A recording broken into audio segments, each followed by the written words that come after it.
প্ৰাদেশিকৰণ কৰিবৰ কাৰণে আমাৰ যিখন আইন আছে সেই আইনখনৰ অধীনত তেওঁলোক আওতাৰ ভিতৰত নোসোমাই বৰ্তমান বিধানসভাত ইতিমধ্যে ঘোষণা হৈছে বিত্তমন্ত্ৰীৰ ভাষণত ঘোষণা হৈছে যে প্ৰাদেশিকৰণ আইনখনৰ কিছু সংশোধনী হ'ব আৰু সংশোধনীৰ পাছত ক্লজ 6.3 ৰূপায়ণটো সহজ হৈ পৰিব।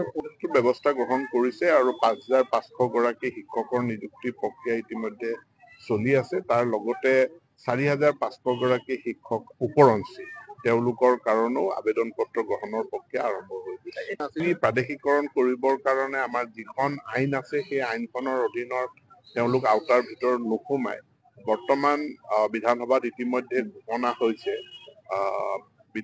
বিত্তমন্ত্ৰীৰ ভাষণত ঘোষণা হৈছে যে প্ৰাদেশিকৰণ আইনখনৰ কিছু সংশোধনী হ'ব আৰু সংশোধনীৰ পাছত ক্লজ 6.3 ৰূপায়ণটো সহজ হৈ পৰিব।